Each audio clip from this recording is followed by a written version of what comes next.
Valdivia en Instagram y Facebook, @Radio UH en Twitter, y visita toda nuestra programación en www.radiouh.cl. En Radio Universidad Austral de Chile presentamos República de los Ríos.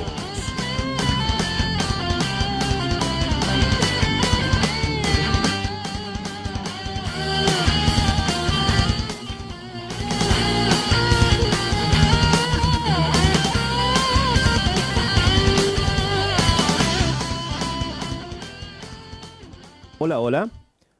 Buenos días. Estamos ya en República de los Ríos. Aquí en este día viernes vamos a tener la oportunidad ya de encontrarnos en la conversación de estos, que es el anticipo del fin de semana, que ustedes saben, el fin de semana es bien noticioso en términos políticos, en términos nacionales.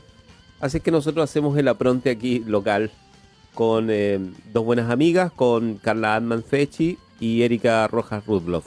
¿Están por allí? ¿Me escuchan o no? Porque no nos escuchábamos hace un rato. Sí, ahora sí. Ahora sí. Hola. Sí, hola Víctor. Qué bueno. Qué gusto verlas. No sé, ¿Cómo Carla, están? te escucho con un poquito de eco, sí parece, ¿o no? ¿En serio? Puede ser el retorno, Puta, no ¿ah? sé. Sí. Puede ser el retorno, el típico volumen, y eso hay que ajustar los volúmenes nomás. Parece que al salir Víctor salió el eco para nosotras. Pero está bien. Bueno, ya me quedo callado y las dejo.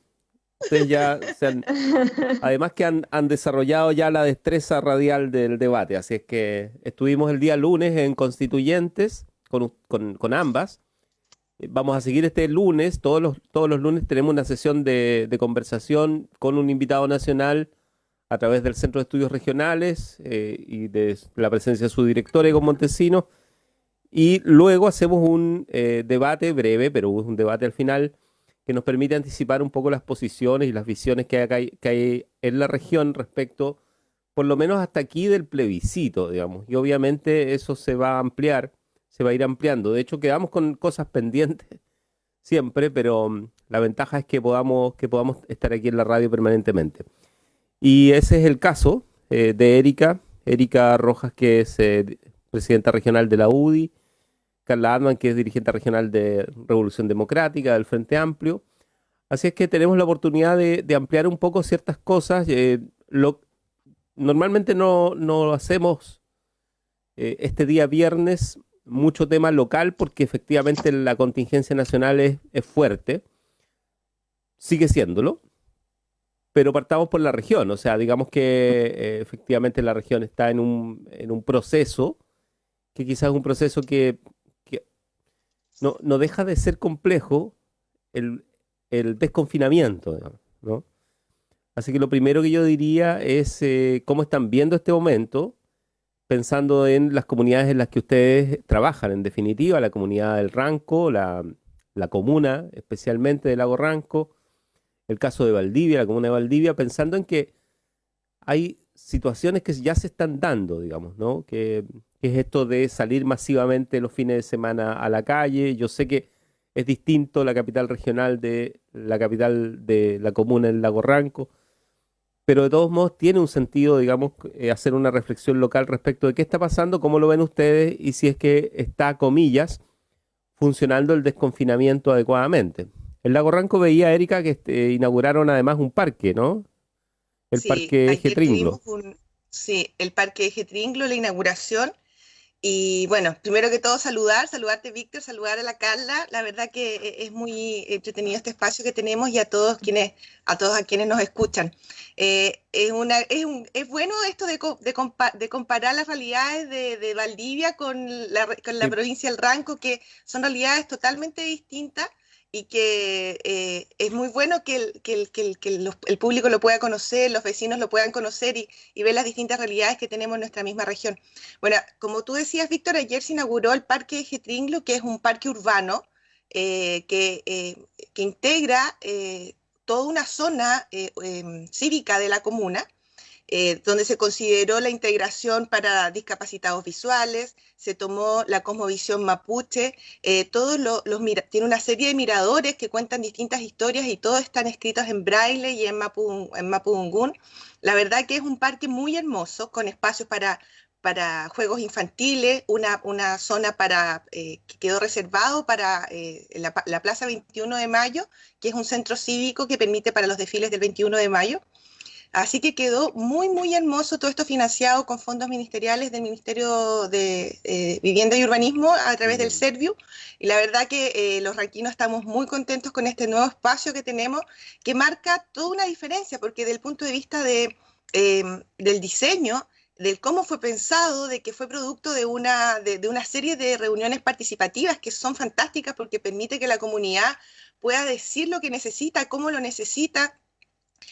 Para mí es un ejemplo de cómo las cosas deben de hacerse, bien conversadas, con los vecinos interesados, que compartieron, que dieron a conocer cuáles eran sus visiones, y resultó este parque que fue postulado por la municipalidad, que realmente es un gran aporte y cambia totalmente la visión y marca un inicio de cómo queremos nosotros que siga siendo Lago Ranco de aquí para adelante. Por supuesto, invitamos a los dirigentes vecinales, invitamos a los vecinos. Como era el aire libre y tuvimos un día maravilloso ayer, porque ayer Lago Ranco estaba realmente vestido de gala, pudimos mantener la distancia social sin ningún problema en el espacio abierto. Claramente todos los vecinos andaban con su mascarilla, andaba también personal del CESFAM de Lago Ranco, que siempre ha estado muy, muy atento y muy pendiente de todas las actividades y en todos los lugares donde hay aglomeraciones de gente, controlando temperatura, haciendo registro de quienes estaban ahí, con alcohol gel para que aquel que lo necesitaba se lo pudiera colocar. Pero fue muy bonito, los vecinos y nosotros también, yo debo reconocer que yo como concejal extrañaba estos espacios de encuentro, porque por Dios que son ricos cuando tú te encuentras con tus vecinos y los puedes saludar y puedes, aunque sea ahora, era más difícil. Yo siempre digo, a mí me cuesta mucho, pero soy muy de piel, me cuesta decirle de lejos, hola, ¿cómo está? Y no tocar a la persona. Pero fue muy lindo el espacio de volvernos a encontrar, a pesar de que hayamos tenido que mantener esta distancia física que es bastante incómoda, encuentro yo. Pero yo creo que es un ejemplo de cómo tenemos que vivir el desconfinamiento, tenemos que irnos atreviendo, tenemos que de a poco y con todas las medidas de cuidados sanitarios que corresponden, tenemos que irnos abriendo a volver un poquito a nuestra normalidad, porque por Dios que hace bien, por Dios que hace bien volver a encontrarse con las personas y compartir espacios al aire libre y poder de nuevo retomar un poco la vida que antes estábamos tan acostumbrados y valorábamos tan poco, y resulta que ahora nos damos cuenta que era maravilloso ese encuentro social que uno tiene diariamente con todas las personas. Erika Rojas, concejala además de la Comuna del Ranco, no lo hemos dicho, y Carla Adman. Carla. Hola, igual partir saludándote a ti, Víctor, a Erika, agradeciendo este espacio, que además qué bueno que ya se está haciendo cotidiano el debate necesario que necesitamos en nuestra región. A propósito de lo que tú preguntas, yo creo que, claro, el proceso de desconfinamiento ha sido bastante complejo, y yo creo que ha sido complejo a propósito también de lo difusas que son las señales por parte de las autoridades de lo que se puede y no se puede hacer. Acá no hemos estado exentos de polémicas a propósito, por ejemplo, de lo que ha implicado la apertura del comercio, de las aglomeraciones, y creo que hay mucha incertidumbre de cuál va a ser el efecto o no a nivel de los contagios con este tipo de medidas. Yo comparto de que sin duda tenemos que vivir un proceso que nos permita ir desarrollando los aspectos de la vida que de manera natural queremos y necesitamos desarrollar, pero también creo que el llamado necesario que se debe hacer, sobre todo por parte de las autoridades, es a que mantengamos la distancia física, que mantengamos todas las medidas sanitarias y además que lo hagamos con una responsabilidad tanto por la salud de quienes además más afectados se ven cuando los contagios aumentan. Estamos hablando de poblaciones de riesgo, de adultos mayores, de personas con enfermedades crónicas y además de los sectores más vulnerables de nuestras comunas, pero también porque tenemos procesos muy intensos e importantes para el país durante estos próximos meses. Y yo lo que esperaría y necesitamos, creo yo, por parte de las autoridades hoy día, es que los llamados al resguardo sanitario estén también acompañados con los llamados y la preparación, y ya lo habíamos hablado el día lunes, de lo que tiene que ser el plebiscito seguro. Vamos a tener un hito democrático fundamental en octubre, y hay que generar todas las condiciones, tal como las autoridades han estado preocupadas de generar las condiciones para la apertura de mall y centros comerciales, que también esté la preocupación de trabajar en conjunto con el CERVEL e informar a la ciudadanía de lo que va a ser ese evento tan importante para nuestra democracia. Así que sí, yo creo que ha sido complejo. El llamado a las personas es todavía tratar de salir lo menos posible si es que pueden, evitar la cantidad de aglomeraciones que hay. Además, lo sabemos, las filas que dicen que hay que mantener 1 metro de distancia no se mantienen porque además no están las condiciones físicas y de fiscalización para hacerlo.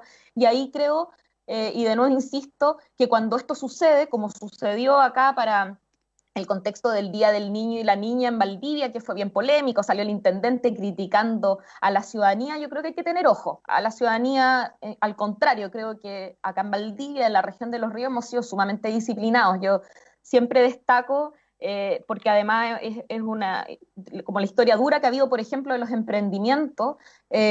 Destaco mucho cuando nos habían informado en un momento, hace varios meses atrás ya, que íbamos a irnos a cuarentena con más de 54 casos, y de manera disciplinada la gente se quedó en sus casas con todos los costos económicos que eso implicaba.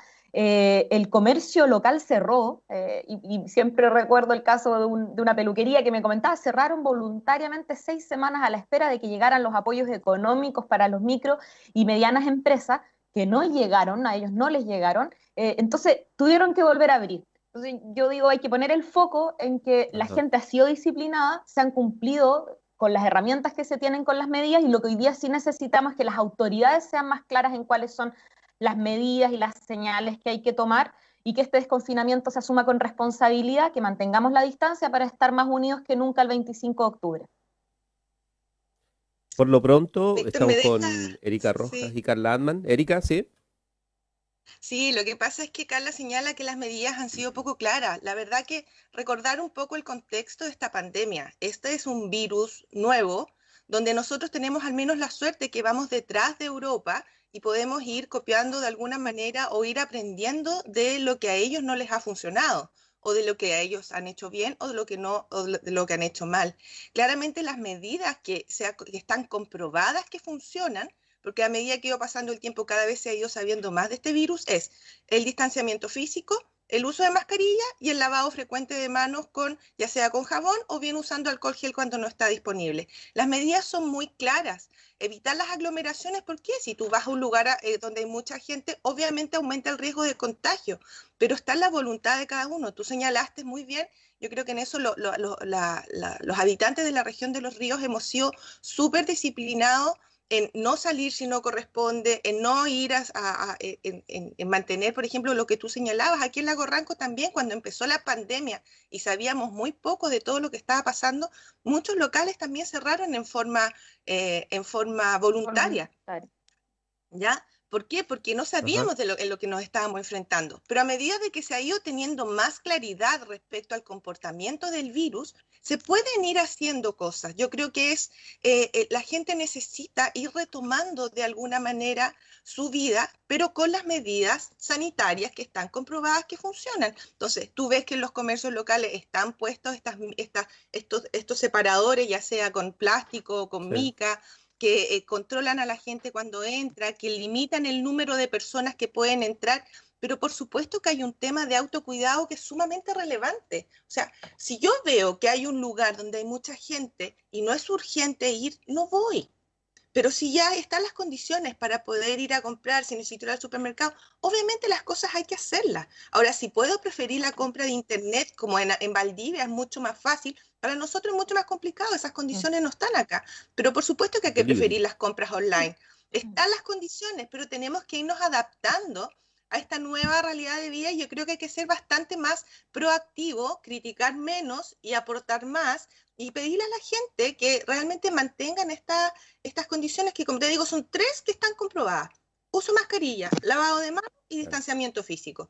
Con eso uno puede ir manejando y controlando el virus, y claramente ya lo que llevamos de en fase 4, que yo creo que ya deben ser 3 o 4 semanas, Víctor, ya que el tiempo es tan relativo en esta época. No sé si son 2 o 3 o 4, no sé, pero hemos estado con los casos de contagio sumamente controlados, todos con una excelente, se detecta el caso, se aísla, se traza, e inmediatamente se detectan los contactos, y eso ha llevado a que sigamos con muy buenos números en la región. La verdad que es la región de Los Ríos tiene de las tasas más bajas de contagio por cada 100.000 habitantes. Y eso es absolutamente destacable y tiene que ver con las acciones realizadas por las autoridades desde la Intendencia, Seremía de Salud, Servicios de Salud, coordinación con la atención primaria, que ha sido fantástica, como también que la población ha entendido y ha aplicado las medidas que se les han señalado. Entonces yo creo que hay que ser un poco más, también infundir un poco más de tranquilidad, pero una tranquilidad proactiva. Me refiero a que vamos de a poquito, vamos viendo hasta dónde podemos llegar. Los niños necesitan espacios, nuestros adultos mayores necesitan espacios. Va a empezar a salir el sol, llevamos un invierno sumamente intenso. Por lo tanto, si empieza a salir el sol, la gente va a necesitar salir a caminar. Vamos viendo cómo lo vamos haciendo, pero no digamos a priori, no, no se puede, las autoridades no están haciendo nada. Eso no es así. Las condiciones están claras y yo creo que tenemos que ir aplicando también el criterio de cada uno y entender que un lugar muy hacinado de gente no es un lugar seguro donde ir y por lo tanto tratar de dejar eso para otro momento, ese trámite para otro momento. Eso, Víctor, gracias. Sí, Erika Yo solo Rojas agregaría, Víctor, y y tal vez Carla ahí Altman. tal vez ir Carla. cambiando de tema, pero solo agregaría de que sí, dentro de todos los sectores ha habido profunda proactividad y llamados al cuidado y al resguardo. Se ha trabajado en conjunto con las autoridades cuando éstas han querido, y también se ha hecho estos llamados a la ciudadanía, a la responsabilidad, porque además ha sido parte de la característica del comportamiento de los ciudadanos y ciudadanas acá en la región. Yo solo agregaría a propósito de las propuestas y lo que mencionaba Erika del parque que recién inauguraron en su comuna, de que claro, de hecho, por ejemplo, nosotros aquí proponíamos que más prioritario es poder reabrir los parques urbanos que tenemos todavía cerrados que los centros comerciales. Yo comparto, tengo una hija de 11 años y sé que ella necesita, tal como lo necesitan todos los niños y niñas, los adultos mayores, salir.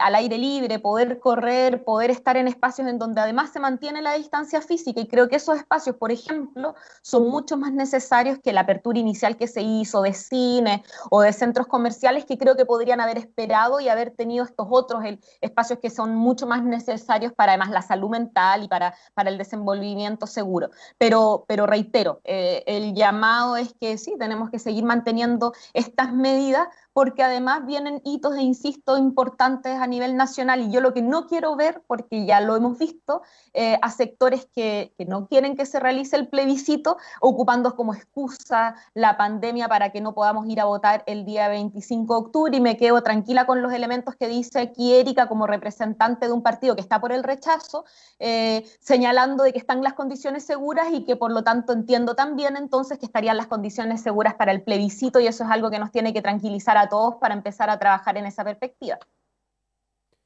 Sí, circula en la prensa nacional de todos modos las declaraciones que ya han venido dándose, por lo menos de parte del gobierno, de parte del propio CERVEL, que dice esto sí o sí, el plebiscito se hace, y lo que dice el gobierno además agrega a eso es que la autoridad sanitaria no estaría habilitada para suspender el plebiscito, que es una cuestión que legalmente tiene mucho sentido, ¿no? No está por sobre, digamos, este derecho constitucional, o sea, hay una serie de elementos ahí. Claro, entonces lo que prima aquí es la Constitución, pero además era necesario hacer estas señales, digamos, ¿no? Entonces entiendo que esas señales se dieron, y ahora lo que empiezan a aparecer otros temas, digamos, por ejemplo, el tema del financiamiento de las campañas, de cómo se puede efectivamente hacer un ejercicio de campaña en estos tiempos en que es muy fácil además producir campañas vía online. Eso ya se ha hecho antes además, ¿no? Pero con costos importantes, digamos, ¿no? Entonces es importante saber cómo se van a financiar esas campañas. Y por otro lado está el hecho de las condiciones en que se produzca el plebiscito. Más que el protocolo, porque yo supongo que cualquiera que vaya a votar ese día, uno mismo va a tener todos los resguardos o va a tomar todos los resguardos, digamos. Si tú quieres ir con un traje completo, vas a ir con un traje completo. O sea, al final uno tiene también la posibilidad de resguardarse personalmente ese día. Pero además está el hecho de que todas las condiciones en que se produzca el plebiscito debieran posibilitar que vote más gente y no menos gente. Entonces eso también es una discusión un poco más sutil quizá, que es respecto de no vaya a ser, y creo que, que está en la línea de lo que planteaba recién Carla, así es que aprovecho de preguntárselo a Erika, que al final la campaña por el rechazo sea una campaña más bien para desmovilizar la votación del día del plebiscito, en vez de ir a defender una posición, digamos, ¿no? Erika. A ver, Víctor, la verdad es que no concuerdo con lo que tú estás planteando, en ningún caso ha sido así. Lo que pasa es que existe esta especie de superioridad moral que lo mencioné el lunes, en el cual cuando se tocan los temas que la izquierda no quiere escuchar, inmediatamente se produce esta desautorización moral respecto a lo que la derecha está planteando. Aquí son temas de mucho sentido común. Es necesario que conversemos, así como tenemos que conversar respecto al desconfinamiento, respecto a la apertura de centros comerciales, de museos, de parques, de colegios, tenemos que, de la salida de los adultos mayores, también tenemos que hablar del plebiscito. ¿Y en qué condiciones es seguro hacer una campaña? Porque recordemos que el acto cívico de votar no solamente es ir ese día a votar, sino que también que debe ser un voto informado. Y para que el voto sea informado tiene que haber derecho también a una campaña informada donde la persona sepa y pueda comparar cuáles son las ideas de un lado, en este caso del rechazo, versus lo que propone el apruebo, que es esta hoja en blanco que no sabemos nada de lo que va a quedar ahí. Entonces, pero eso forma parte del derecho al ejercer el voto. Por lo tanto, son temas que se deben de conversar. A mí me preocupa enormemente, o sea, más allá de que el gobierno y el CERVEL hayan dado esta muestra tranquilizadora para la izquierda de que el plebiscito se va a hacer sí o sí, a mí me preocupa mucho, por ejemplo, qué personas van a ser vocales de mesa. ¿Qué pasa si un vocal de mesa dice, sabe que yo de verdad no tengo miedo, ni siquiera tenga razones de salud de peso, sino que diga, yo tengo miedo de estar aquí todo el día pasando frío, pasando hambre, porque acá en el sur hace frío en esa época, y probablemente con gente que yo no sé si van a venir contagiados, van a venir sanos, no tenemos idea, y yo no estoy dispuesto a correr ese riesgo. Son personas que es absolutamente aceptable escuchar un argumento así. Como también algún adulto mayor que diga, mire, llevo meses encerrado, llevo 3 meses encerrado porque se supone que se está cuidando mi salud porque soy de riesgo, sí. Y sin embargo me están diciendo que vaya a votar y me exponga, me suba a una micro, llegue al colegio donde tengo que votar, haga una fila, y resulta que todo lo que yo me cuidé durante todos estos meses se va a las pailas por el ejercer su derecho a voto, y puede que él diga, ¿sabes qué? Mejor yo no voy a votar. Entonces yo creo que la conversación y la discusión está en decir cómo logramos garantizar estas medidas de seguridad a la población, que lamentablemente no depende 100% de nosotros. Va a depender, y tampoco tenemos cómo verlo de aquí a octubre, va a depender de cómo está la situación de la pandemia de aquí a octubre. Yo entiendo deseo de que el plebiscito se realice sí o sí, porque claramente es una gran batalla la que han ganado, que se haga el plebiscito constitucional. Por lo tanto, no es algo que no quieren perder bajo ninguna circunstancia.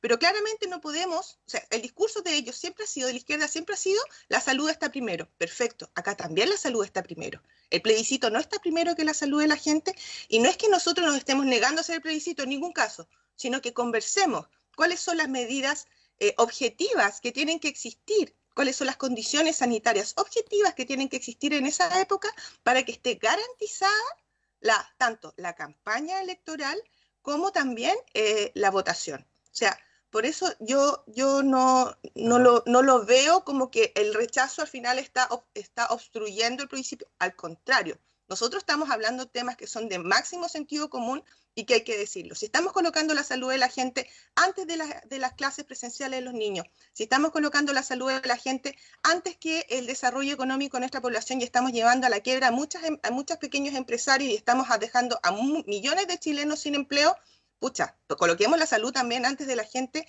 de un proceso eleccionario que también los vamos a llevar a arriesgarse sin mayor justificación, si las condiciones sanitarias en ese momento son complicadas. Vuelvo a decir lo mismo. Puede que aquí el 25 de octubre todos estén como en la región de los ríos, que sería maravilloso porque eso significaría que el país está retomando sus funciones y vamos a salir más rápido de esta gran crisis económica y social que tenemos. Pero si no es así, ¿es seguro realizar el plebiscito? Tú vas a arriesgar a tu madre y te va a decir, ¿sabes que no? Yo voy a ir a votar a todo evento y tú sabes que puede correr riesgo de enfermarse. Son preguntas que son súper válidas de conversarlas y de conversarlas con sentido común y con sentido ciudadano y colocando también a las personas que se van a ver expuestos a esta disyuntiva el día 25 de octubre y también a recibir a alguien que vaya a tu puerta a puerta y te diga, mire, yo vengo por el rechazo, vengo a exponerle nuestras ideas de por qué es bueno mantener las condiciones que han hecho que Chile sea exitoso en los últimos 30 años y no cambiarlos con una hoja en blanco que no sabemos lo que va a quedar. Y la gente te diga, ¿sabes que yo no me atrevo a abrirle la puerta ni a recibirle el panfleto porque puede venir infectado por COVID? Entonces, ¿estamos realmente en condiciones? Si hacemos campañas, tú mencionaste recién las campañas online, es cierto, ha sido una muy buena alternativa, pero para las personas que tienen acceso a Internet, ¿qué pasa con nuestros adultos mayores que manejan un teléfono básico? ¿Qué pasa con las zonas rurales que no tienen señal de Internet para tener este tipo de conversaciones que consumen una gran cantidad de datos como la que estamos teniendo nosotros? Entonces, no es tan simple y creo que debemos abrirnos a conversar en un sentido de colocar, como ha sido estos últimos 6 meses, la salud de los chilenos primero que todo y también de ocupar nuestro sentido común y decir, ¿vale la pena? ¿Están las condiciones? ¿Y cuáles son los parámetros objetivos sanitarios que deben existir para que este plebiscito tenga una validez y no vengamos después nosotros y les digamos, oye, pero este plebiscito ustedes no tiene un problema de origen porque fue aprobado por el 10% de la población que pudo ir a votar, porque no es que no hayan querido ir a votar, no pudieron ir a votar porque estábamos en medio de una pandemia. Entonces, hagamos las cosas bien. Esa es un poco la temática. Erika Rojas, hay una tabla internacional incluso de las elecciones que habían 154 elecciones previstas para este año y ya se han realizado más del 50%, pero también se han postergado una cierta cantidad, que no son tantas, pero son 30 elecciones en el mundo que se han postergado. De todos modos, esto en Bolivia, por ejemplo, la postergación es de septiembre a octubre, o sea, tampoco es que sea tanto tiempo, digamos, y a pesar de que hay un debate acerca de las razones de la suspensión. Bueno, además está esta declaración del CERVEL, o sea, yo no sé si eso ya es suficiente, digamos, como para cerrar la discusión. Carla Altman. Sí, a ver, varias cosas. A mí me pasa que escucho como a dos Éricas. Cuando argumentaba Erika a propósito de la necesidad de la apertura paulatina y volver a la normalidad y la relevancia de abrir el comercio, los parques, distintos espacios, con una apertura a propósito de cómo eso se puede hacer resguardando las condiciones sanitarias muy simples como distanciamiento físico, mascarilla y lavado de manos, y después otra Erika que ante el plebiscito dice no, pero ahí hay que poner más ojo, ahí hay que poner más resguardo. Yo de verdad insisto, creo de que, y a mí me suena mucho como excusa, y el llamado, creo yo, a todos y todos los sectores, independientes de lo que queramos votar, porque creo de que por lo menos quienes creemos en la democracia, lo que queremos en cualquier hito electoral es que vaya a votar mucha gente y que en eso voten por lo que crean ellos que es más correcto o lo que los representa. Dicho eso, la tarea que tienen hoy día todas las autoridades y fundamentalmente el gobierno es ponerse a trabajar para garantizar un plebiscito seguro. Quienes estamos por el apruebo no tuvimos ninguna duda ni titubeamos ningún segundo cuando fue necesario al inicio de la pandemia posponer el plebiscito y recalendarizar todos los hitos electorales. Recordemos que íbamos a tener las elecciones municipales este año, las vamos a tener en abril, o sea, corrimos todo el calendario electoral y no tuvimos ningún problema porque obviamente y sigue siendo así, la salud de todas y todos está primero y eso es lo que hay que garantizar. Dicho eso, el CERVEL ya lo ha planteado, el Colegio Médico, distintos organismos de especialistas a propósito del resguardo ante la pandemia, y creo que el gobierno debiera, su responsabilidad, y lamentablemente no lo hemos visto, debiera estar liderando todas las medidas para garantizar un plebiscito seguro. Y este debate que tú dices, Erika, que hay que abrir, que yo comparto, ya está abierto. Si en el Senado se está aprobando nuevas medidas y reglamentos para un plebiscito seguro que ahora va a la Cámara de Diputados. Y hay cuestiones bien interesantes, como por ejemplo la posibilidad que hayan horarios diferidos para distintos grupos etarios, que se extiendan los tiempos de votación, que todos tengan que ir con su lápiz, parece que ahora tal vez se va a cambiar a lápiz pasta en vez de lápiz mina, que hay que ir con mascarillas, que hay que cumplir un conjunto de resguardos. Bueno, yo creo que hay que hacerlo y que hay que cumplir con esos resguardos porque hay algo que no se puede posponer, que son los procesos democráticos en los países. La pandemia, y creo que además así se ha reflexionado profundamente en todos los países que están también viviendo este escenario complejo a propósito del coronavirus, es que, bueno, tenemos que buscar las fórmulas de no suspender algo tan básico y elemental, que es más importante que comprar, que es el decidir. Y la capacidad de decisión de la gente no la podemos suspender. Ahora, obviamente, si es que esta pandemia nuevamente se llega a descontrolar con cifras que están poniendo en riesgo a la población a niveles que requieren de poner el resguardo nuevamente con mayores exigencias, vamos a ser los primeros que lo vamos a plantear tal como lo hicimos en marzo. Pero ahora estamos en fases de apertura, se están abriendo los centros comerciales en Santiago, se están bajando las cuarentenas, se está llamando a retornos de la normalidad. Bueno, si es que ese es el discurso oficial del gobierno avalado por sus especialistas, que sea entonces el discurso oficial del gobierno también el cómo trabajamos para un plebiscito seguro. No para ver si lo suspendemos o no, para un plebiscito seguro, para enfrentar todos estos problemas que tú decías, Erika, y que los comparto y que se van a vivir para quienes estamos por el apruebo, para quienes están por el rechazo. Cómo se hace campaña, cómo se garantiza que los adultos mayores puedan ir a votar, cómo se garantiza que los vocales estén resguardados en sus condiciones sanitarias y de salud. Todos esos son problemas que todos compartimos y que, bueno, hay que buscar solucionarlos, y la invitación es que lo solucionemos de manera proactiva, con los especialistas sobre la mesa y en conjunto con el CERVEL, no solamente a nivel nacional, sino que en cada una de nuestras comunas y territorios. Acá nosotras y nosotros ya estamos trabajando en función de aquello, siguiendo los lineamientos que a nivel nacional del CERVEL se están discutiendo y lo que se está discutiendo en la Cámara de Diputados y en el Senado para poder aplicarlo a nuestro territorio, y creo que esa es la responsabilidad tanto de los comandos del apruebo, que ya lo estamos haciendo, como los comandos del rechazo, a quienes invitamos también a sumarse a buscar todas las medidas que garanticen que el plebiscito sea seguro. Perdón, Víctor, pero yo no veo, Sí, Carla, Erika donde Rojas. el gobierno no está liderando este proceso. O sea, claramente, está como lo señaló Víctor al inicio de que empezamos a hablar de este tema. El CERVEL ya manifestó, el gobierno ya manifestó que el plebiscito se va a hacer. Entonces, ¿por qué dices tú que el gobierno no está interesado en que esto se haga? De verdad, o sea, esto es una conversación. Yo lo que te estoy planteando son las aprensiones válidas que los ciudadanos tenemos y que son temas de que tenemos que conversar. O sea, ¿cómo no decir qué va a pasar con ese adulto mayor que no quiera estar ahí o que no quiere ir a votar, o con esa persona que no quiera estar todo el día de vocal? Pero conversemos las cosas, ¿te fijas? Obvio. Ahora, como tú dices, en el Senado y en el Parlamento ya se están discutiendo estos temas, se está avanzando en esto, y entiendo que el Ministerio de Salud tiene que elaborar un protocolo para un plebiscito seguro de aquí a 1 o 2 semanas más. Entonces, las señales están dadas y se están realizando todos los pasos necesarios con la esperanza y con la fe, porque de verdad, o sea, yo feliz de que de aquí a octubre tengamos un país lo más normal posible y podamos estar retornando a esta nueva normalidad que tenemos que acostumbrarnos a vivir con el coronavirus. Repito siempre las 3 cosas: distancia física, mascarilla y lavado frecuente de manos, para que eso va a significar que ya vamos a estar reactivando la economía, que va a estar reactivándose la educación, que van a estar saliendo nuestros adultos mayores de nuevo hacia las calles, que la salud mental va a estar, por lo tanto, mejor para nuestros niños, nuestros adultos y nuestros adolescentes. Por lo tanto, con mayor razón, o sea, sería fantástico, y no le tenemos ningún miedo a plebiscito, sino que es que las cosas se conversen, solamente es eso. Sí. Y lo bueno es que se están conversando en los espacios que se tienen que conversar. Exacto, sí, sí. Sí, yo les comentaba esto de que a nivel internacional esto es un tema, o sea, incluso en términos políticos, porque uno podría pensar que lo que está pasando también comunicacionalmente es que terminamos hablando de los procedimientos o o haciendo incluso una prediscusión respecto de los procedimientos, porque todavía hay que escribirlos, ¿no? Todos.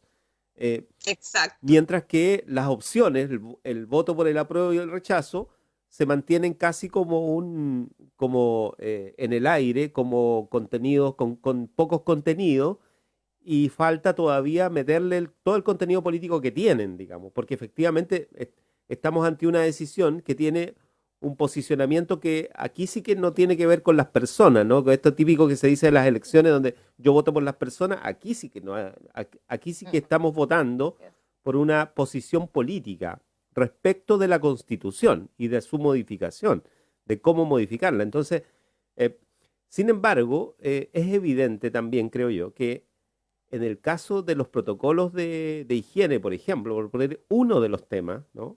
Que deben ser zanjados, pueden terminar siendo tremendamente significativos a la hora de ver los números ese mismo día, de cantidad de votantes, de distribución de las mesas.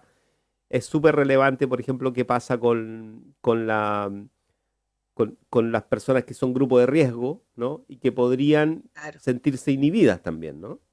Pero bueno, ahí está la discusión. Carla, Adman. Sí, o sea, tal vez es solo reiterar, la salud siempre va a estar primero. Reitero lo mismo, nosotros y nosotras desde el momento uno, cuando en marzo hubo que recalendarizar y abrirse a recalendarizar los hitos electorales tan relevantes, o sea, estamos además en un momento histórico a propósito de lo que va a significar el plebiscito para el país, siempre vamos a seguir estando poniendo la salud de todos y todas primero. Cosa que, insisto, no siempre fue la política que deseamos que existiera por parte de las autoridades en estos momentos. Nosotros fuimos muy críticos de las primeras medidas que se tomaron a propósito de cómo se enfrentaba el coronavirus. Creíamos desde el comienzo que había que ser mucho más restrictivo para poder controlar los índices no solamente de contagios, sino que además de fallecimientos. No estamos para nada contentos, ni ninguno de nosotros y nosotras puede estar orgullosos de cómo se ha trabajado la pandemia a nivel nacional. Somos uno de los países con más muertes en relación a la proporción de población que tenemos, y eso no nos pone orgullosos, y creemos que fue en gran medida por la falta de restricciones iniciales más tajantes que se necesitaban tomar y que no se tomaron. No obstante eso, sigo insistiendo, nosotras hemos estado siempre con la priorización de que la salud de todos y todas es lo primero, y por eso la recalendarización. Ahora ya con varias comunas en fase 4, con los procesos de desconfinamiento, con las medidas que hay que seguir tomando. Nosotras hemos sido enfáticas también, por ejemplo, en señalar que no se pueden retomar las clases de los niños y niñas y adolescentes en nuestro país. Acá creo que la mayoría de las escuelas y colegios así lo está definiendo. Eso demuestra y sigue mostrando la responsabilidad que tenemos las familias, porque pucha que es difícil tener a nuestros hijos e hijas en las casas. Yo creo que todos estamos muy afligidos por eso, de resolver cómo los cuidamos, cómo lo hacemos, cómo conciliamos el trabajo con la crianza. Es muy complejo, pero aún así ponemos el resguardo de los niños y niñas primero, y así un conjunto de otras medidas. Pero ya en ese contexto, el llamado es que, tal como se han tomado medidas de seguridad sanitaria para abrir y retomar ciertas dinámicas naturales y normales de la vida, bueno, tenemos que acostumbrarnos en un país como el nuestro, en donde la democracia ha sido de tan baja intensidad. Tenemos que acostumbrarnos que los hitos democráticos son parte de la normalidad, son parte de los quehaceres vitales, y hay que garantizarlos. Entonces el trabajo hoy día, insisto, independiente de lo que cada uno vote, creo de que en el punto sobre el plebiscito seguro y la masividad de tiene que ser un trabajo conjunto, liderado además por el gobierno. Y eso, insisto, los gobiernos lo que hacen, y espero que lo estén haciendo desde ya, campañas llamando a votar, campañas informando cuáles van a ser las medidas sanitarias. Estamos a muy poco tiempo del plebiscito, quedan muy pocas semanas, y lo que necesitamos son propaganda e información oficial por los medios y con los recursos que dispone el gobierno para informarle a la ciudadanía que el plebiscito va, y que va con tales y tales medidas de resguardo, para que así nos sintamos seguros de ir a votar y garanticemos la seguridad de nosotros y de todos y todas. Esa es una tarea que yo creo que la tienen que hacer todos independiente de lo que voten, y como sabemos que tenemos un gobierno con un equipo ministerial fundamentalmente por el rechazo, bueno, el llamado es que los sectores del rechazo también se sumen a este llamado de voto masivo y seguro. Y ahí, por lo menos desde la prueba, estamos en total voluntad de colaborar para garantizar que la mayor cantidad de gente se pueda sentir segura de ir a votar, y que el 25 de octubre, tras este proceso de distanciamiento físico, en el voto nos sintamos más unidos que nunca, porque estoy convencida que vamos a lograr llegar a más de un 60% de la población que va a estar por el cambio constitucional que necesitamos, y eso va a ser un momento para la ciudadanía de nuestro país muy especial, muy alegre además, con lo difícil que han sido estos meses, porque vamos a iniciar un proceso de transformaciones que tanto necesitamos, y de verdad que espero que esa unidad que hagamos en el voto nos llene de alegría el 25 de octubre en un contexto de seguridad sanitaria, que es lo que las autoridades tienen que garantizar. Ustedes ambas son dirigentes políticas. Déjenme preguntarles algo en ese plano respecto de los procesos que vienen. Son 7 elecciones, ¿no? Desde aquí hasta el próximo año. Obviamente lo que va a suceder es que cualquier detalle, que no es detalle nunca, que suceda en la primera de ellas, que es el plebiscito del 25 de octubre, va a determinar muchas cosas que sigan sucediendo después. Y cada vez, en cada elección, va a suceder más o menos lo mismo. En la elección, o sea, primero hay primarias municipales que debieran ser ahora, ¿no? Si es que hay primarias municipales, debieran ser en noviembre. En noviembre. El Primera 29 cosa, de noviembre, Víctor, sí. exacto. Primera cosa, veo que están bien, tienen anotado con rojo la fecha, digamos. Uh-huh. ¿Por qué tiene que ser tan relevante esa fecha? Y díganme cómo va eso, digamos, ¿no? Porque eso tiene que ver con las coaliciones, tiene que ver con los sectores políticos, pero también tiene que ver con las comunas, ¿no? O sea, con la ciudadanía, digamos, ¿no? Tiene que ver con la posibilidad de que se integren más voces al debate político en cada comuna y permitan que la elección municipal, más allá de la pandemia, sea una elección también respecto de algo que se ha demostrado muy relevante, que es tener un buen gobierno comunal hace la diferencia a la hora de resolver cuestiones prácticas para la población. Quizás no tiene que ver tanto con el contagio, pero tiene sí mucho que ver con las conductas, con la movilidad de la propia población en la ciudad, ¿no? Cómo se ordena la ciudad, y todo ello debiera ser un tema de preocupación importante. Luego, las elecciones municipales son muy importantes, quizás son más importantes que antes todavía, que ya lo eran mucho, porque anticipaba lo que pasaba en las otras elecciones. Entonces me interesa saber un poco cómo visualizan ustedes, cómo lo han conversado además en sus conglomerados, cómo se viene esta elección municipal, si va a ser distinta de las anteriores, si va a generar mayor nivel de agrupamiento de fuerzas políticas en torno a nombres, y ahí pasan a ser relevantes las primarias, ¿no? Erika. Sí, Víctor. Te escuchamos. No sé si parece que ¿Me escuchas bien? Sí, te escuchamos. Ya. Sí, nos parece que mi internet está como un poquito más lenta. Bueno, esta pandemia ha dejado en manifiesto que claramente no da lo mismo quién está a cargo de la administración municipal. O sea, claramente tener un buen alcalde, y yo creo que ha sido una de las grandes fortalezas de la región de Los Ríos, que con mucho orgullo tenemos 8 de las 12 comunas con alcaldes de Chile Vamos, que han demostrado que no da lo mismo quién está de alcalde, porque claramente ha repercutido y ha afectado directamente a la calidad de vida de los vecinos, y por supuesto también a las decisiones que como municipio se han tomado para facilitarles de alguna manera la calidad, el acceso a los servicios a los vecinos para no exponer su vida y los riesgos de contagiarse con el COVID. Por supuesto que es muy relevante quién gobierna, así como no da lo mismo quién gobierna un país, tampoco da lo mismo quién está a cargo del municipio. Las municipalidades hoy en día están al lado de la gente, conocen su territorio, conocen a los vecinos, conocen sus necesidades. saben, por ejemplo, nosotros acá en Lago Ranco, la relación que existe con nuestros vecinos es muy estrecha. Uno sabe cuál es la realidad que cada uno está viviendo y aún así, cuando van llegando vecinos nuevos, uno también se va interiorizando de cuál es la realidad de cada uno va teniendo. Esto también se refleja en las otras comunas, donde la gestión de los alcaldes ha sido sumamente destacable. Entonces, por supuesto, no da lo mismo y tenemos este primer periodo o la primer encuentro electoral municipal, que es el 29 de noviembre, que no solamente son las primarias de alcalde, sino que además son las primarias de los gobernadores regionales, que es otra elección que también tenemos anotada en nuestro calendario y que por supuesto está llevando un gran desafío de parte de todos los sectores políticos de cómo hacemos campaña y cómo transmitimos las ideas y nos aseguramos que las ideas de verdad lleguen a la gente, lleguen a los votantes y no solamente emocionalismos o verdades a medias, que es lo que nosotros estamos enfrentando en forma directa, en forma continua de parte de la izquierda,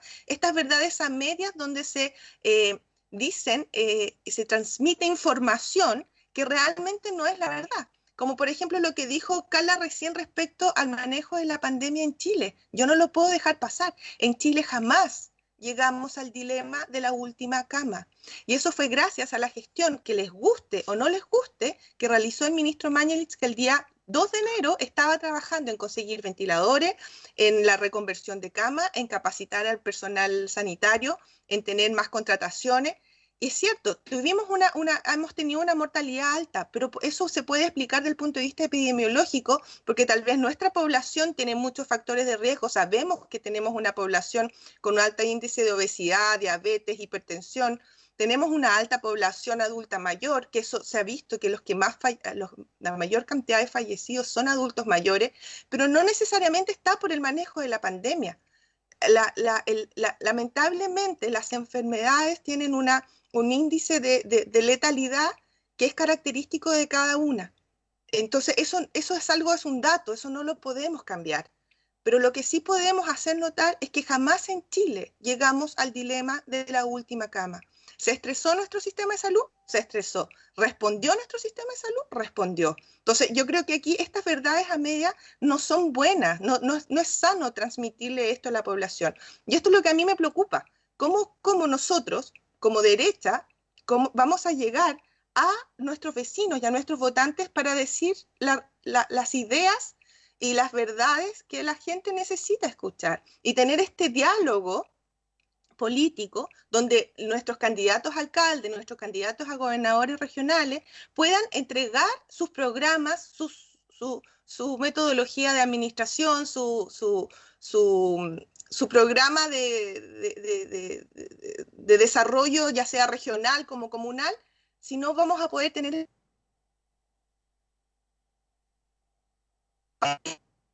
nosotros como partidos políticos el cómo hacemos campaña en tiempos de pandemia y cómo llegamos a toda la población. Porque, vuelvo a decir lo que tú dijiste delante, pero tenemos los medios electrónicos, sí, pero no llegan a todos. Y lo vuelvo a decir, a mí la realidad de la comuna de Lago Ranco tenemos un 75% de población rural con muy mala señal de teléfono, con muy mala señal de internet, y que inmediatamente lo estaríamos dejando marginados de este proceso de información y de campaña electrónica. Por lo tanto, tenemos un gran desafío como partidos políticos y claramente para ir definiendo cómo vamos a lograr llegar a nuestros vecinos para llevarles las ideas que son las ideas del desarrollo, las ideas del crecimiento y las ideas de los últimos 30 años. Hoy me asusté, se me fueron los dos a negro, pensé que me había desconectado. Me pasó lo mismo. Ah, ya. Sí, a mí también, ¿eh? Así que son las redes, Ya no- efectivamente, a propósito de lo que estábamos Piensen en el conversando. internet de uno. Carla, calendario electoral acotado. Hay dos cosas. Sí, dos cosas. O sea, tú preguntabas algo sobre lo municipal, pero obviamente solo una mención a propósito de lo que dice Erika.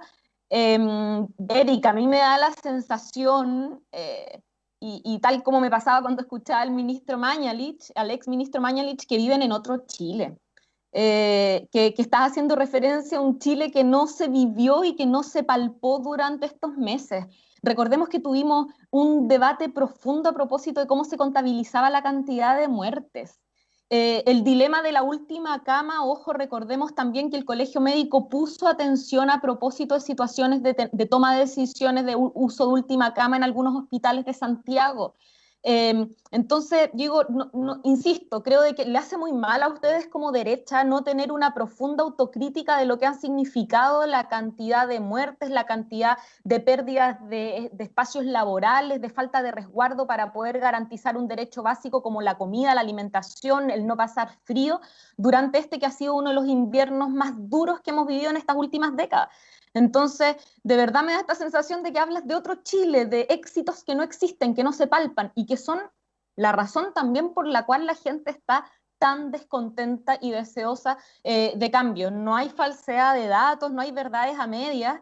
Al contrario, yo creo que los que tuvieron falsedad de datos y verdades a medias fueron precisamente quienes estuvieron a cargo de la pandemia los primeros meses y no decían cuáles eran los datos reales de la cantidad de fallecimientos, la forma real en la que se estaba midiendo la trazabilidad, y ahí tuvimos un problema profundo durante muchos meses que nos dejó en los indicadores más vergonzosos a nivel mundial. Entonces creo de que de eso hay que hacerse cargo y va a haber que abordarlo con seriedad. Y yo creo que aquí el Colegio Médico en particular se ganó la legitimidad y el respaldo de la ciudadanía y la confianza, porque no tienen ninguna orientación política, sino que solamente la medición técnica y responsable para poder hacer frente a lo que se requiere. Entonces, eso no podía dejarlo pasar. Creo de que hay que hacerse cargo de los datos como fueron. O sea, y para mí fue además, no sé si tú fuiste parte de eso, pero de que despidieran al ministro Mann, que se tuvo que ir por la falta de capacidad de poder enfrentar la pandemia como se requería, de la falta de conocimiento, de la pobreza y hacinamiento de nuestro país,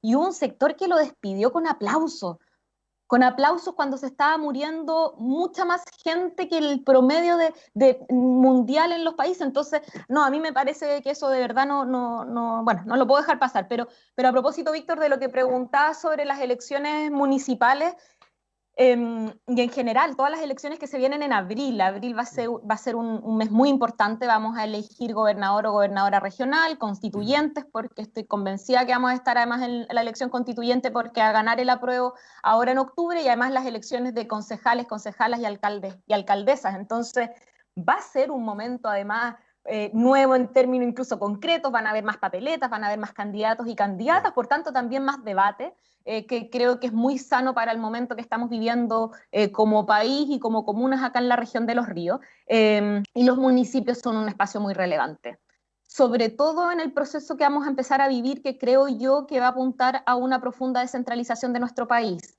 Los municipios son tan importantes y a su vez tan abandonados.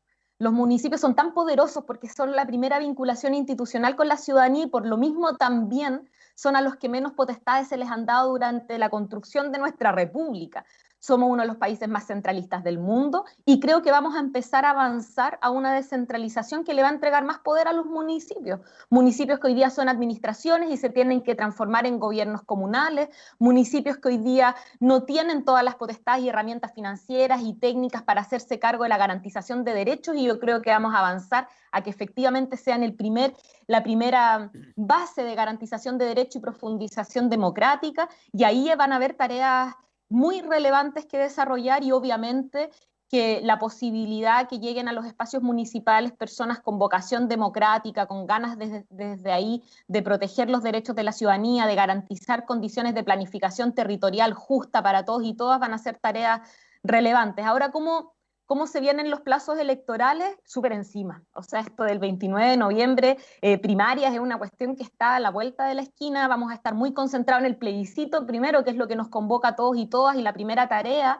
Pero después, claro, al mes siguiente vienen las primarias, todavía eso está muy abierto, los diálogos, creo que no solo entre los partidos, sino que entre la ciudadanía y las voluntades que desde la ciudadanía hay para que hayan procesos unitarios, es súper relevante, y bueno, por lo menos nosotras estamos buscando contribuir a eso desde Valdivia particularmente y desde la región de Los Ríos, pero todavía creo que es un escenario incierto que vamos a poder tal vez Víctor y Erika conversarlo más en las próximas semanas.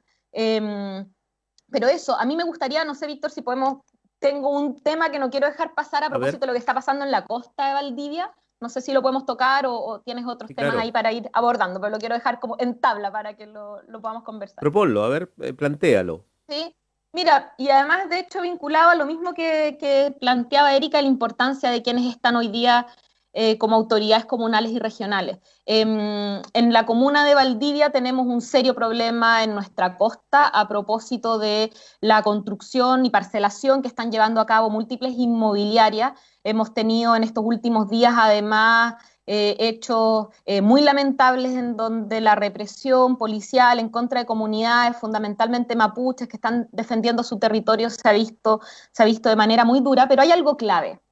Hace 16 días, la Corte de Apelaciones de Valdivia dio la orden de no innovar hasta que se resuelva el recurso de protección que se presentó a propósito de la intervención de las inmobiliarias en la costa. Y lo que está pasando es que, por ejemplo, la inmobiliaria Pilolcura sigue en la faena y lo está haciendo de manera ilegal. Entonces, mi llamado y mi pregunta es, ¿dónde está el intendente que tiene la responsabilidad, por ejemplo, de que tuviésemos un PROT actualizado que no tenemos, o el plano intercomunal costero, que también es una deuda pendiente? ¿Dónde está? No para defender el interés de la inmobiliaria, como se ha visto hasta ahora a través de las fuerzas policiales, sino para defender un derecho básico de las comunidades a propósito del resguardo de un territorio en donde las inmobiliarias están haciendo daños de corto plazo y de mediano y largo plazo que pueden ser irreparables. Y también la pregunta es, ¿dónde está el alcalde de la comuna de Valdivia ante esta situación? Se están dañando las cuencas que son el origen del agua potable que abastece a toda la costa.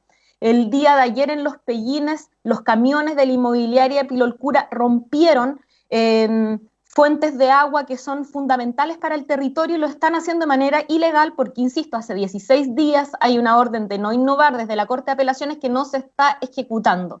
Ahí necesitamos al alcalde de nuestra comuna, al intendente de la región, y además aprovecho ahí de preguntarle a Erika, porque son parte de tu conglomerado y de tu partido, Erika, ¿dónde están para proteger esos intereses? Y ahí es donde es tan relevante, por ejemplo, también la acción de los municipios, porque lo que está pasando en nuestra costa, afectando y dañando el acceso al agua de las comunidades, es un problema de falta de planificación territorial. Y la comuna de Valdivia, siendo una de las comunas que más ha crecido en estos últimos 10 años, es también parte de las comunas a nivel nacional que más desactualizado tiene su plano regulador. Y eso explica en gran parte lo que está pasando en la costa. Y yo de verdad me preocupa muchísimo y hago el llamado que las autoridades se pongan del lado de la gente, del territorio y de la defensa del agua, y no de inmobiliarias que además están faltando a la legalidad hoy día al seguir las faenas pese a esta orden de no innovar que se ha señalado desde la Corte de Apelación hace 16 días atrás y que no se ha ejecutado. Bien, Carla Adman, ahí hay un tema, digamos, tiene que ver efectivamente con la comuna de Valdivia, pero digamos que es una cuestión recurrente. Tú mencionas dos entradas posibles, digamos. Primero, la crisis sanitaria eh, es la más importante, pero hay otras que ya venían, digamos, y una de ellas es la crisis hídrica. De hecho, incluso en términos nacionales se está discutiendo restringir los derechos de agua, ¿no? Los derechos de agua son derechos privados sobre el uso del agua. Y, y eso es por algo, es porque está claro que hay un déficit hídrico enorme en el país y esto se ve acrecentado cuando hay proyectos, en el caso de la costa valdiviana, inmobiliarios, porque efectivamente se utilizan los recursos hídricos. Y por otro lado está el tema de la experiencia que tienen las comunidades respecto de su territorio, digamos. O sea, no es muy fácil. La costa valdiviana, para decirlo rápido, digamos, quizá no con la acuciosidad necesaria, pero la costa valdiviana sigue siendo el espacio trasero de Valdivia o medio olvidado, ¿no? Que aparece solamente por la calidad del paisaje, digamos, pero que en definitiva toda la comunidad que vive allí está desprovista de una institucionalidad que la integra adecuadamente a una comuna que claramente tiene límites difusos, digamos, ¿no? Límites en el sentido de humanos, ¿no? O sea, tiene lugares muy distintos en medio, digamos. Yo sé que este es un tema que, claro, puede sonar específicamente para la comuna de Valdivia, pero quizá la entrada, Erika, también tiene que ver con esto de cómo se establecen mecanismos de acuerdo, y nosotros lo discutimos permanentemente aquí, respecto de cómo se utiliza el territorio y de cómo, si es necesario restringir los proyectos, hay que restringirlos en la medida en que eso implica integrar mejor la calidad la calidad de vida para los que están allí viviendo, ¿no? Erika. Sí, sin duda, Víctor, lo que tú señalas, y pido disculpas a nuestros auditores por no estar tan encima del tema, porque claramente no es de mi comuna, pero sí en los marcos generales de cómo deben trabajarse este tipo de problemas. El desarrollo de las comunas y de los territorios debe ser integrado y debe ser de acuerdo en armonía con nuestro medio ambiente. Y claramente, si aquí se están dañando cauces de agua, ¿cómo se llama? Cuando son fondos de cuencas acuícolas, por supuesto que tenemos que tener una metodología en donde se respete a nuestro medio ambiente y se converse con los expertos, se vean cuáles son las medidas, cómo se están haciendo, si es que existe un riesgo de de que esta cuenca hidrográfica se dañe. Por supuesto que hay que tomar medidas para evitar de que esto ocurra. De hecho, se está viendo desde hace bastante tiempo en la repercusión que están teniendo todos los pozos profundos que se están realizando. Y el tema del agua es un tema que hay que conversar con un espíritu de Estado, para garantizar este importante elemento para el desarrollo humano, porque sin agua la verdad es que no tenemos mucha posibilidad, y es lamentable ver cómo debido a este cambio climático y a condiciones también de extracción bastante poco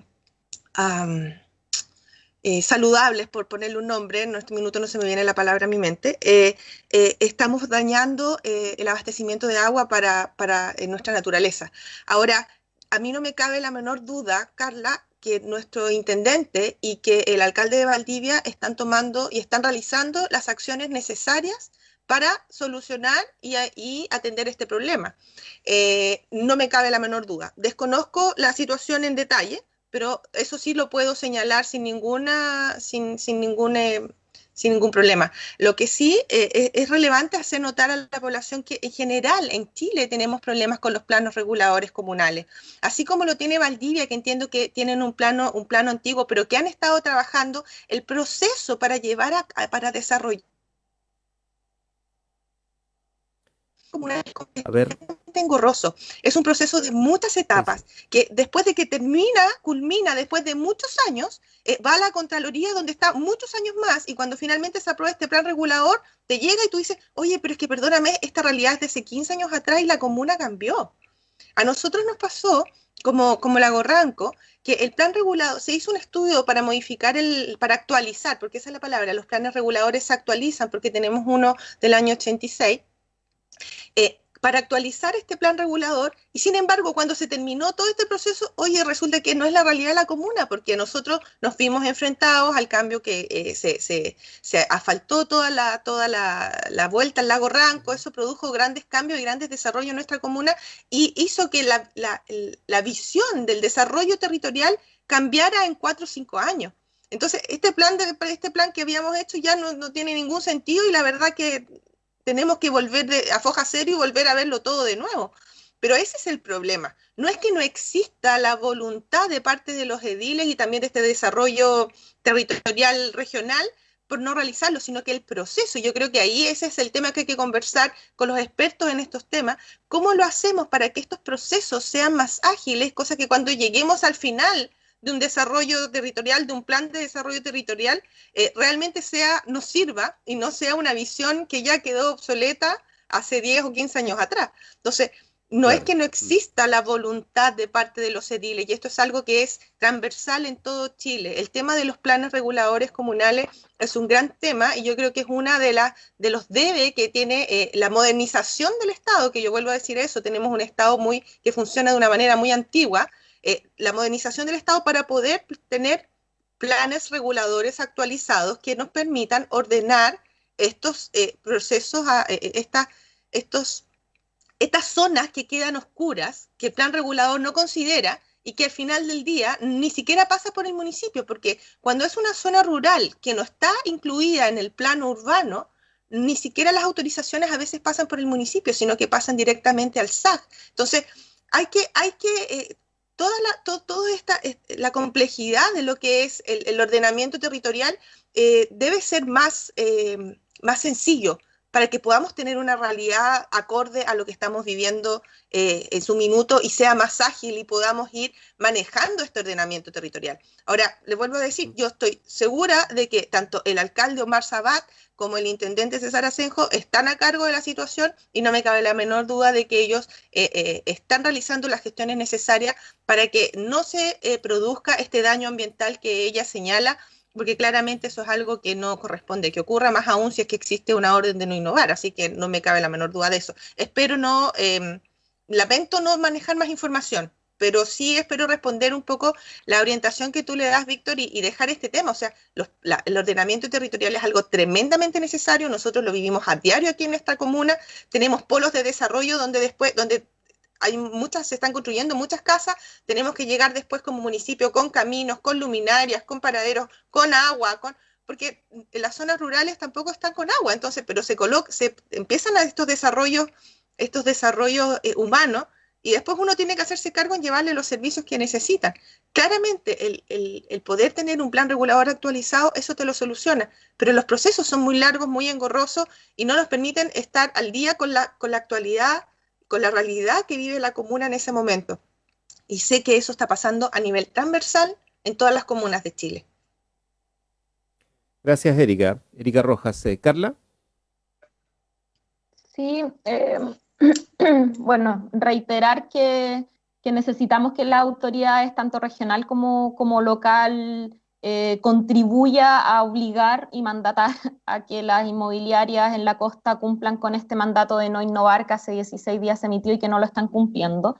Y sobre la planificación territorial, solo insistir en algunos puntos. Acá en particular en Valdivia se ha rechazado la actualización por parte de la Contraloría varias veces ya, precisamente, entre otras cosas, porque no se ha desarrollado la consulta indígena tal como se requiere en la costa.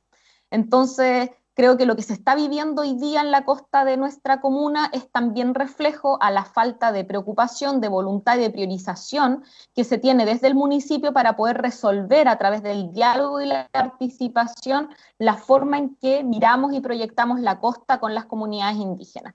Pero adicionalmente, y en eso sí comparto, hay problemas generales a propósito de los procesos de actualización de los planos reguladores, y yo creo porque además son un instrumento demasiado relevante, son muy pocos los instrumentos que tenemos en las comunas que efectivamente mandatan, que marcan tomas de decisiones concretas y que además, en la medida en que se hacen con participación ciudadana, permiten que sea la ciudadanía la que ordene la forma en que quiere que el territorio se desarrolle. Yo tengo la hipótesis que justamente porque es uno de los instrumentos, de los pocos que existen, que puede tener la ciudadanía para mandatar lo que se hace y no se hace en un territorio, para ordenar la propiedad del territorio también, tengo la impresión de que por eso mismo no se buscan fortalecer y a nivel institucional general no se tienen los mecanismos más expeditos para aquello. Pero también es cierto, y conozco muchas experiencias de otros municipios en donde, entendiendo lo engorroso que es el proceso nacional, se le pone prioridad. Valdivia, y para poner otro ejemplo, porque además estamos también en medio de esa discusión acá a nivel local, Valdivia, por ejemplo, es una de las comunas en donde el parque automotriz más ha aumentado a nivel nacional en los últimos 10 años. O sea, es increíble la cantidad de aumento de uso del automóvil. El uso del automóvil en Valdivia es la comuna en donde más ha aumentado. Sí, en Valdivia. Y eso, o sea, nos pone una presión importante en la forma en que se gestiona la movilidad urbana, y también desde el municipio hemos visto que hay poca voluntad de poder resolver esos aspectos y poner, por ejemplo, equipos robustos en el área de planificación como se requieren para salir de esta situación en la que estamos. Y lo menciono a propósito también porque ya nos pusieron en tabla en la Corte de Apelaciones por el recurso que tenemos de protección de nuestra Plaza de la República a propósito del proyecto de estacionamiento subterráneo. Estamos en tabla hace 2 lunes atrás, este lunes tampoco tuvimos porque, bueno, va avanzando bien lento, lento, así que esperamos en unas 3 semanas, proyectamos que vamos a tener noticias de aquello, pero que también es parte de las problemáticas que tenemos en la comuna de Valdivia. Me refiero en eso en particular porque soy de acá, pero son temáticas que atraviesan todas las comunas de nuestra región y del país, y que dicen relación de, bueno, ¿cómo vamos a planificar esto a futuro? La mayoría de los valdivianos y valdivianas queremos que el centro sea peatonal, porque además entendemos que las comunas turísticas tienen centros peatonales y que eso además fortalece la economía local, el comercio, las cafeterías y el conjunto de circuitos económicos que además genera empleo. No puede ser que entreguemos a 35 años a una empresa que es un holding internacional de empresa de parquímetros y de estacionamiento, la propiedad y la administración del subsuelo, además que en términos patrimoniales es tan relevante, y eso está ahí, está encima, y es parte también de los problemas de planificación y de ausencia de priorización del municipio en estas temáticas tan relevantes. Así que lo dejo también sobre la mesa porque creo que va a ser un tema en estas próximas semanas. Sí, me Perfecto. llama la atención, Víctor. Erika. Yo ahí puedo contar un poco la experiencia que he visto en otras ciudades. Claramente al principio los vecinos se oponen a los estacionamientos subterráneos, pero luego, una vez que ven el impacto que esto tiene desde el punto de vista visual, porque se despeja absolutamente el área céntrica de los automóviles estacionados, y estos pasan a estacionarse en el subterráneo, se produce un hermosamiento y se transforma el centro en lugares absolutamente transitables para todos, porque ya no están los peatones haciéndole el quite a los autos.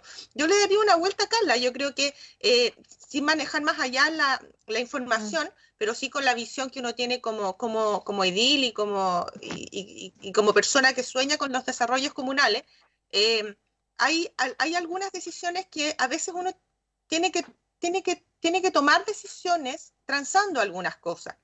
Y claramente los lugares donde, cuando tú eliminas los estacionamientos que están en la superficie y ocultas de alguna manera los vehículos, el entorno paisajístico y el cómo el ciudadano se apodera de los lugares desde el punto de vista de peatón y de poder aprovechar los espacios por donde antes pasaban los autos o estaban estacionados los autos, genera grandes repercusiones en las comunidades. La verdad es que yo creo que uno no se puede... Estas son las discusiones de desarrollo territorial que son muy entretenidas, porque como uno va avanzando a tal nivel de producir desarrollo de acuerdo también a lo que la comunidad va presentando, no dañando el pasado, pero sí atreviéndose a mirar el futuro. Y son decisiones que hay que tomar. O sea, en este minuto la realidad del automóvil es algo que no podemos evitar. Cierto, tenemos que trabajar en forma paralela en mejorar el transporte público, tenemos que trabajar en forma paralela en el establecimiento de ciclovías, que yo creo que en eso Valdivia ha sido pionero con este convenio que realizó con los monopatines, no sé cómo se llaman, tiene un nombre más bonito, este es como antiguo, monopatín, tiene otro nombre, scooter, con los scooters, con las bicicletas eléctricas, y creo que son proyectos sumamente visionarios y totalmente destacables, más encima con energía renovable como es la electricidad. Entonces, hay que ir trabajando en forma paralela en todos los caminos, para que la gente, en el fondo, las personas, uno mismo decida y diga, ¿sabes qué? Mejor me voy a ir en bicicleta, voy a dejar mi auto estacionado y me voy a ir en bicicleta al centro. Pero forma parte de un cambio cultural que toma tiempo irlo realizando, y por supuesto, a todos nos encanta subirnos a nuestro auto y ojalá dejarlo afuera del lugar a donde vamos. A nadie le gusta andar caminando 4 o 5 cuadras, pero yo creo que forma parte del cambio de mentalidad que tenemos, cambio de mentalidad cultural que tenemos que ir realizando en general en toda nuestra población, con todos nuestros ciudadanos. Acá en Lago Ranco ocurre también lo mismo. O sea, a medida que van llegando, que ha ido el enriquecimiento del país, que vuelvo a decir que es gracias a este modelo que Carla tanto ataca, la gente, las personas, los vecinos ya tienen su vehículo, se pueden movilizar más cómodamente desde sus casas, desde los sectores rurales hasta el sector central de Lago Ranco, pero nuestro pueblo no fue pensado para tener tanto auto estacionado. Y estamos también, nos encontramos, principalmente en los veranos, cuando nos llenamos de visitas, con un problema en que no tenemos dónde colocar tanto auto que llega. Y claramente todos quieren quedar al lado de la playa, nadie quiere caminar 4 o 5 cuadras con el bolso, con los niños, con los baldes y todas las cosas, y quieren estar al lado de la playa. forma parte de los cambios culturales, de las conversaciones que tenemos que ir teniendo y cómo vamos a ir solucionando los espacios en nuestros territorios. Y claramente la ciudadanía tiene mucho que decir. Yo quiero tocar un poco el tema que tú partiste diciendo, Víctor, el de Parque Eje Tringlo. Yo quiero destacar que en ese proyecto se realizaron, no sé, 3 o 4 reuniones participativas donde la comunidad dijo, nosotros queremos esto. Y así fue. Yo participé de todas esas reuniones, salíamos a caminar en patota por el lugar donde se iba a establecer el parque, soñábamos cómo queríamos que fuera, y todo eso fue plasmado en un proyecto que hoy en día es realidad. Si eso no es democracia, si eso no es participación, la verdad no sé qué es lo que es. Pero es un proyecto hermoso donde todas las personas que se comprometieron con su comuna, que sacrificaron tiempo personal, que dijeron, no, hoy día en vez de estar en mi casa tomando once con mi familia, voy a ir y voy a participar en lo que me está pidiendo mi comunidad, que es decir, cómo sueño yo el Parque Eje Tringlo. Cuando el ciudadano se compromete con el desarrollo de su territorio y participa y forma parte de estas reuniones, de este desarrollo, por Dios que cambian los proyectos y uno los siente como propios y no siente que es algo impuesto por la comunidad. Por supuesto pasó que hubo muchos vecinos que no fueron a estas reuniones, que alegaron y que no les gustó lo que se había hecho, pero los vecinos que habíamos participado les dijimos, ojo, tuvimos reuniones participativas, estos temas se tocaron, estos temas se hablaron, se analizaron. Pucha, qué pena que no hayas ido, pero estaban todos invitados a participar. Erika, gracias, Erika Rojas. Sí, nos quedamos sin tiempo, cerremos con Carla, escuchemos a Carla. Carla Adman. Sí, totalmente de acuerdo con Erika de la importancia de la participación ciudadana para resolver lo que se hace y no se hace en nuestros territorios. Así que, Erika, te pido que le pases el dato al alcalde Sabat, que es de tu sector, para que acá en el municipio se animen, por ejemplo, a tener un encargado de participación ciudadana y un departamento que se haga cargo de aquello. Nosotros el día antes de ayer estuvimos con la división de SECPLAC y de Ornato a propósito de una situación puntual en el parque que está al lado de la Villa Don Maxi San Luis. Y la encargada de SECPLAC nos decía, sí, lamentablemente no tenemos encargado de participación, cuando externalizamos el servicio la vez pasada a propósito de un proyecto puntual, el que lo hizo, entendemos que no lo hizo bien, pucha, estamos en la capital regional, en un espacio en donde la ciudadanía valdiviana nos caracterizamos porque nos gusta mucho y necesitamos y entendemos la importancia de la participación, así que te pido, Erika, que le digas ahí al alcalde Omar Sabat que se preocupe de aquello y que tenga un departamento de participación ciudadana y un encargado o encargada de aquello, porque es una gran deuda que tiene con nuestro territorio. Y dicho eso, agradecerles el espacio. Espera, Carla, es que si no lo tiene, yo creo que debe haber una muy buena razón, de verdad, lo voy a hablar con él, pero debe tener una buena razón por la cual no lo tiene. Me cuentas el otro viernes cuál es la razón, porque a mí no me contesta el teléfono para preguntar directamente. Y ahí me cuentas el próximo viernes cuál es la razón de que no tenemos encargado de participación. Eso, Víctor, no sé. Bien, gracias por la hora y parece que ya nos van a cortar. Sí, porque tenemos compromiso programático con nuestros colegas y nosotros luego también volvemos a escuchar una conversación que se las recomiendo también. Que ya está registrada, ya la pusimos al aire y queríamos reiterarla hoy en Libros con Causa. Además, Sebastián probablemente se esté enterando de la situación pero en la radio, pero no es problema, digamos, técnicamente. Vamos a escuchar la conversación con Alejandro Zambra. Alejandro Zambra es un novelista chileno, un escritor sumamente destacado afuera de Chile y en Chile yo sé que se lee mucho también y se ha leído mucho. Y está siendo muy requerido, digamos, en el espacio literario internacional, por lo menos latinoamericano. Así es que no se lo pierdan, eso a las 11 de la mañana va a estar con nosotros Alejandro. Y luego, por supuesto, seguimos en la programación. Agradecerles como siempre, un gusto verlas, escucharlas a ambas, Erika Rojas Rudolph y Carla Adman Fechi. Nos vemos. Muchas gracias, Víctor. Chao, Carla. Chao, muy bien. Nos vemos el otro viernes. Nos despedimos en República de los Ríos de hoy viernes. Gracias, Sebastián Valenzuela en el estudio. Chau. En Radio Universidad Austral de Chile hemos presentado República de los Ríos.